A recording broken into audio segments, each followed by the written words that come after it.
Hello students, आज आपको मैं इतिहास विषय के अंतर्गत एक सबसे महत्वपूर्ण टॉपिक जो है भारतीय राष्ट्रीय कांग्रेस। माना जाता है कि भारतीय राष्ट्रीय कांग्रेस की जो स्थापना हुई थी किसी एक दिन की वजह से नहीं हुई थी, बल्कि 1857 की जो क्रांति हुई, जिसमें कहीं न कहीं जो 1600 से लेके जो ईस्ट इंडिया कंपनी की जो स्थापना हुई थी, उसका एक ऐसा देश था जहाँ पर भारतीयों को एक जागरूकता प्रदान की और एक ऐसा वर्ष माना गया जिससे भारतीयों के अंदर जो है ये लगा कि हमें जो है हमें आज़ादी मिलनी चाहिए। और इसीलिए 1857 की क्रांति में उत्तर भारत और मध्य भारत के लोगों ने मिलकर जो है इस क्रांति में हिस्सा लिया।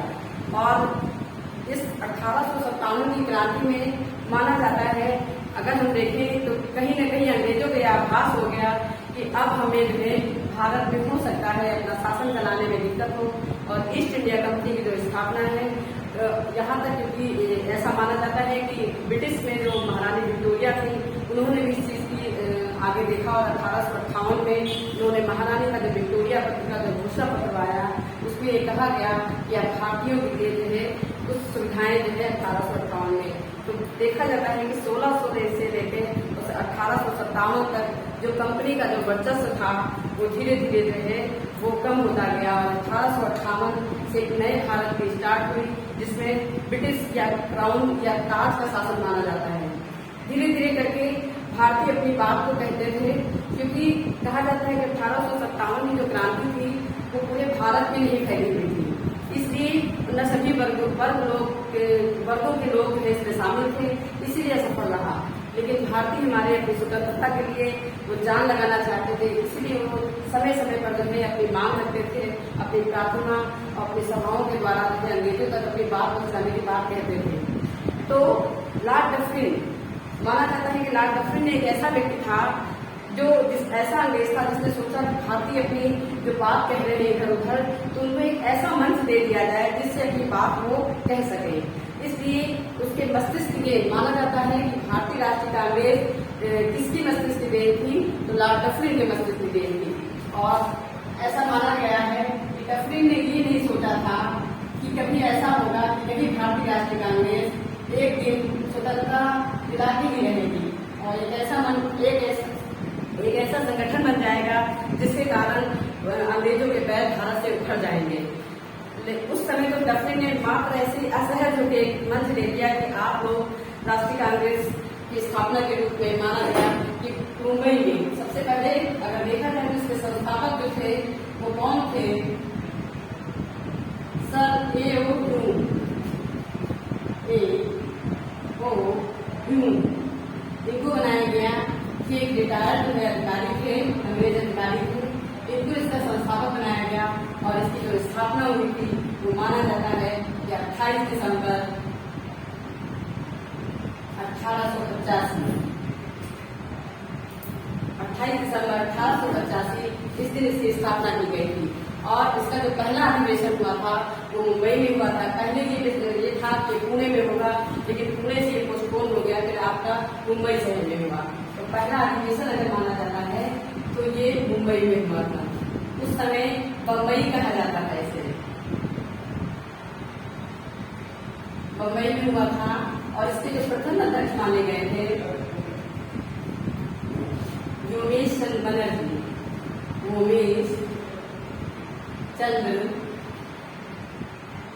बनर्जी, इनको शॉर्ट में अगर देखा जाए तो WC बनर्जी भी लिख के आता है, तो आपको कभी कंफ्यूज मत होइए क्योंकि WC बनर्जी भी लिख के आ सकता है शॉर्ट में। तो इसलिए प्रथम जो अध्यक्ष थे इसके माना जाता है। और ये अधिवेशन हुआ कब था, 1885 में हुआ था मुंबई में, और योगेश चंद्र बनर्जी इसके अध्यक्ष थे। मात्र देखा जाता है कि 72 या इसके जो सदस्य थे 72, 78, कहीं कहीं आपको 72 जगह मिलेगा, कहीं कहीं आपको ऑप्शन में अगर 78 भी मिलता है तो वो भी मान लेंगे। तो अपने इतने सदस्यों के साथ राष्ट्रीय कांग्रेस ने अपने शुरुआत की थी। और उसके बाद फिर दूसरा जो अधिवेशन हुआ 1886 का कलकत्ता अधिवेशन। कलकत्ता अधिवेशन हुआ था, जिसकी अध्यक्षता की थी दादा भाई नौरोजी ने।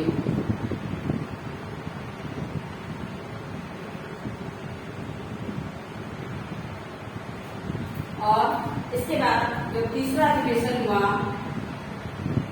1887 में, ये हुआ था मद्रास में। और इसके अध्यक्ष थे बदरुद्दीन तैयब जी।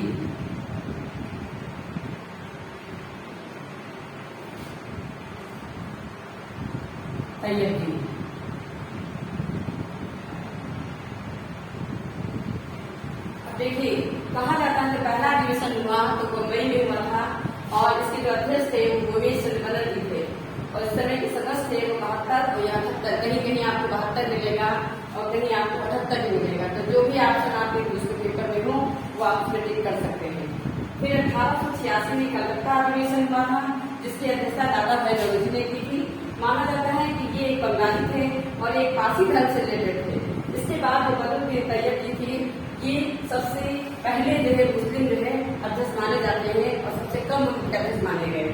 इसके बाद जो चौथा अधिवेशन हुआ था वो 1888 में हुआ था, और ये हुआ है इलाहाबाद,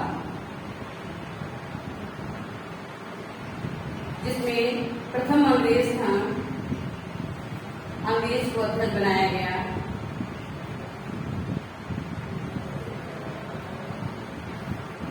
और ये थे जॉर्ज यूल। कहिए, कहीं कहीं आपको यूले भी लिखा हो सकता है, ये सब ध्यान रखिएगा। तो जो चौथा अधिवेशन हुआ वो इलाहाबाद में, इसके प्रथम अंग्रेज थे अध्यक्ष थे जॉर्ज यूल। और इस तरीके से 4 ये विशेष तौर पे ये इम्पोर्टेंट माने जाते हैं, सबसे ज्यादा एग्जाम में पूछे जाते हैं।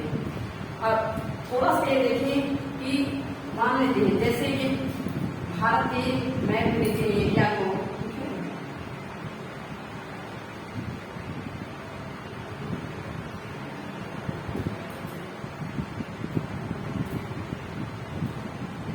देखिए, सबसे पहले ये बम्बई में हुआ था, ठीक है, फर्स्ट।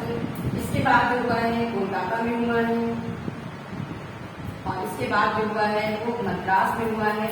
पहला यहाँ बम्बई में, दूसरा हुआ है आपका ये कलकत्ता में, तीसरा हुआ है मद्रास में, और चौथा हुआ है उत्तर प्रदेश के इलाहाबाद में। इस तरीके से 4 अधिवेशन सबसे इम्पोर्टेंट माने जाते हैं। फिर बात आती है इसके बाद के अधिवेशन भी क्या महत्वपूर्ण है कि नहीं है, तो है यहाँ पर 1896 का जो हुआ था, तो ये हुआ था कलकत्ता अधिवेशन में। कलकत्ता अधिवेशन माना जाता है इसमें वंदे मातरम, जो बंकिम चंद्र चटर्जी द्वारा लिखा गया था, वंदे मातरम गाया गया था, इसलिए ये विशेष तौर पर इम्पोर्टेंट माना गया है। इसके बाद अगर कहें तो 1911 का अधिवेशन, ये भी हुआ था कलकत्ता अधिवेशन, और इसकी जो है ये सर्वप्रथम राष्ट्रगान को गाया गया, राष्ट्रगान जनगण मन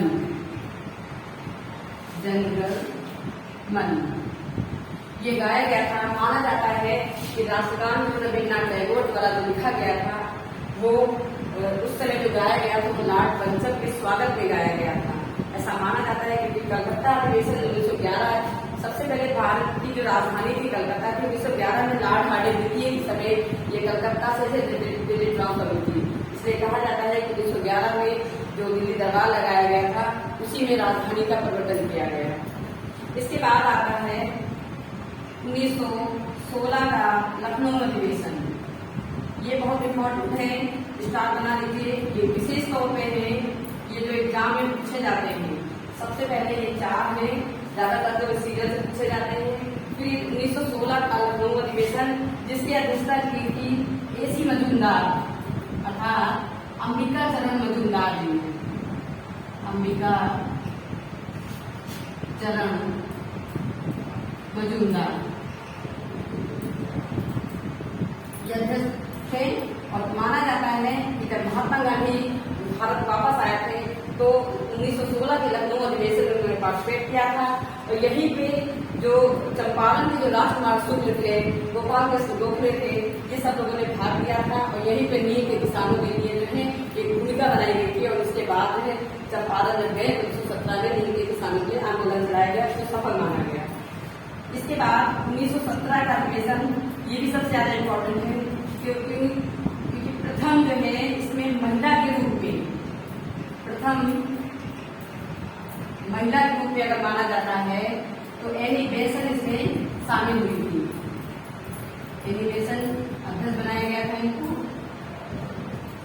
और इसके बाद अगर देखा जाए तो 1929 था, थोड़ा सा बात कर देते हैं।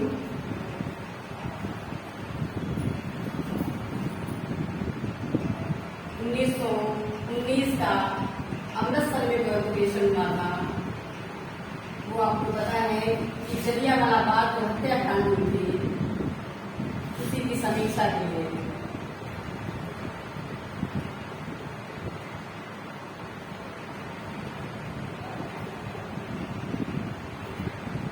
फिर इसके बाद देखें तो एक ऐसा अधिवेशन जिसमें महात्मा गांधी अध्यक्ष के रूप में रहे। ये अधिवेशन तो ऐसा था जिसमें महात्मा गांधी ने पार्टिसिपेट किया था, लेकिन ये अधिवेशन ऐसा था जिसमें महात्मा गांधी अध्यक्ष के रूप में रहे। महात्मा गांधी जी। और ये हुआ था बेलगांव कर्नाटक में। बेलगांव कर्नाटक, ये कर्नाटक का एरिया है, बेलगांव कर्नाटक में।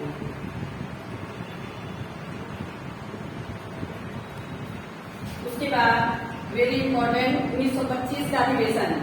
ये दो तरीके से इंपॉर्टेंट माना जाता है क्योंकि इसकी जो अध्यक्ष थी सरोजनी नायडू की थी। आपको पता है सरोजनी नायडू हमारे उत्तर प्रदेश की प्रथम और महिला राज्यपाल के रूप में रही है। और भारत कहा जाता है कि कोकिला के नाम से जाना जाता था क्योंकि ये कवित्री भी रही थी।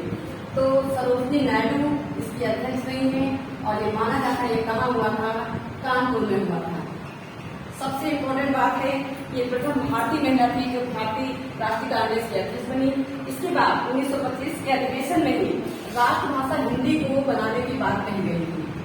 राष्ट्रभाषा हिंदी को बनाने की बात कही गई, इसलिए ये विशेष तौर पे इम्पोर्टेंट माना गया है। फिर अगर देखा जाए तो कई ऐसी गतिविधियां रही इनमें अगर देखा जाए तो ये कुछ खास रहे हैं। इसके बाद अगर माना जाता है तो हम लोग जैसे कहें कि कुछ ऐसी घटनाएं भी हुई जैसे नेशनल मूवमेंट वगैरह भी हुए। तो 27 में जैसे साइमन कमीशन आया, उसके विरोध में भी कैसी जगह जगह। तो प्रत्येक वर्ष दिसंबर माह में ये अधिवेशन बुलाए जाते थे। और कभी कभी माना कुछ ऐसे खास पॉइंट्स हैं जो आपको मैं बता दूं। तो माना जाता है कि जो बाल गंगाधर तिलक थे, जो गरम दल के नेता माने जाते थे, वो हमेशा इसका विरोध करते थे। क्यों विरोध करते थे? क्योंकि ये कहते थे कि वर्ष में एक बार अपनी बात को रखने से अच्छा है, वर्ष में एक बार अपनी बात रखते ही इससे कोई फायदा नहीं है। ये अंग्रेज ही, ये गूंगे बहरे अंग्रेज ही, जब तक इनको शोर गुल करके नहीं समझाया जाएगा तब तक वो नहीं मानेंगे।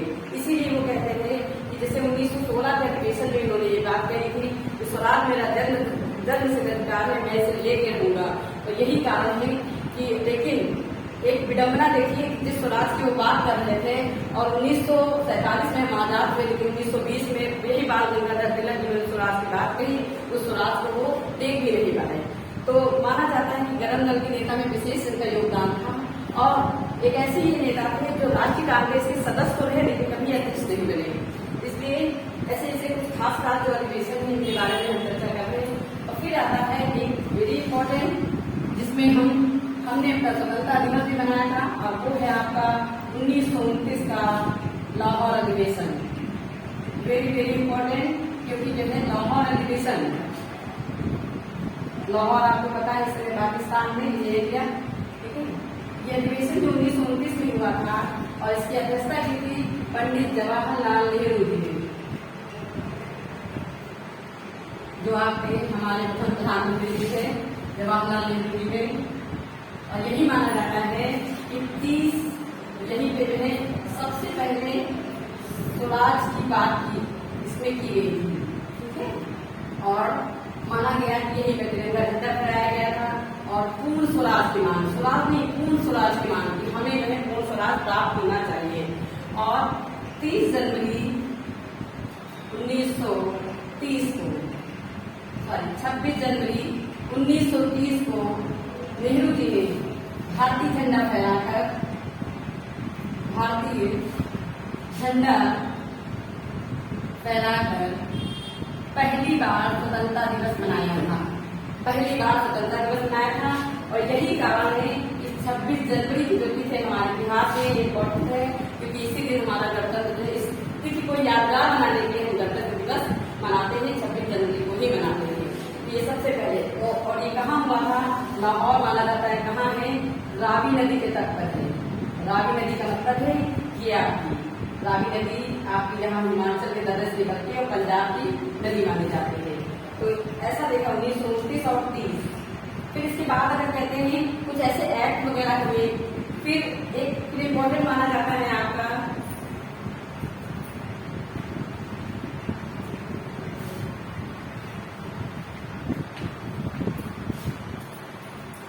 1938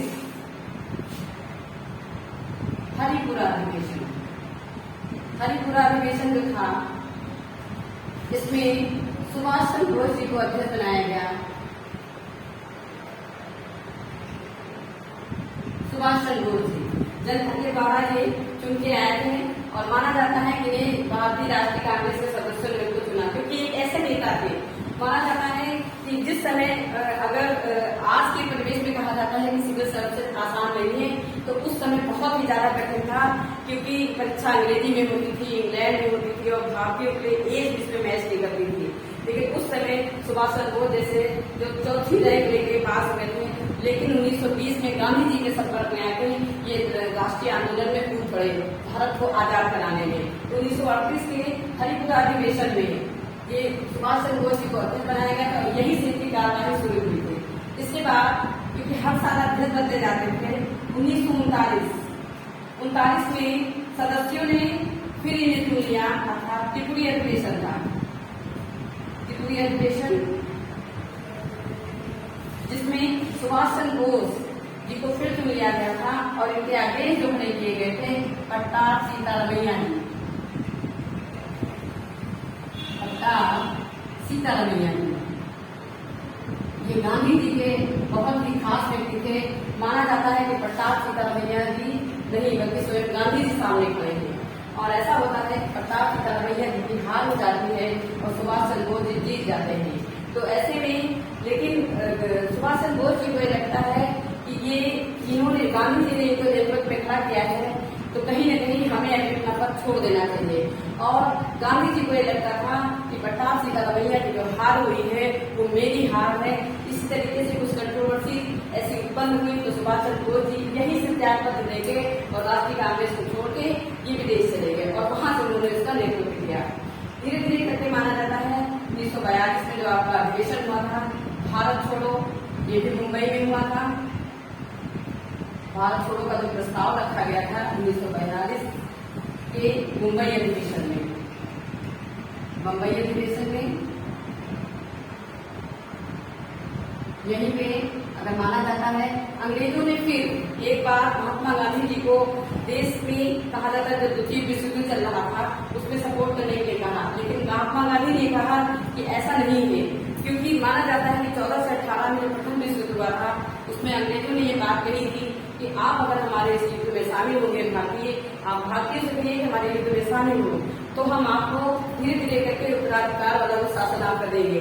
लेकिन अंग्रेज अपनी बात से मुकर गए, इसलिए महात्मा गांधी ने उनके जो प्रस्ताव आया था फिर प्रस्ताव उसको अस्वीकार कर दिया और अपना आंदोलन चलाया। तो आंदोलन की जो भूमिका बनी थी वो कहाँ बनी थी? वो मुंबई में बनी थी। इसलिए फिर 1947 में हम आजाद हो गए। उसके बाद ये अधिवेशन कहाँ तक चले हैं? 1950 तक चले हैं। माना जाता है कि जेबी कृपलानी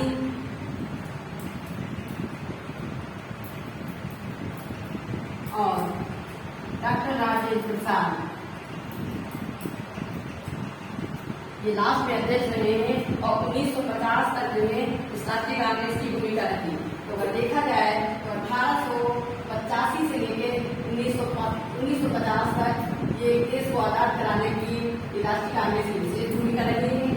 और इसमें अगर कहें तो दो ऐसे तत्व रहे, एक तो उग्रवादी संगठन था, दूसरा जो उदारवादी था, एक उग्रवादी संगठन था। दोनों के सहयोग से अंततः एक ऐसे संगठन जिसको कभी सोचा नहीं था, उससे हम आजाद हो गए।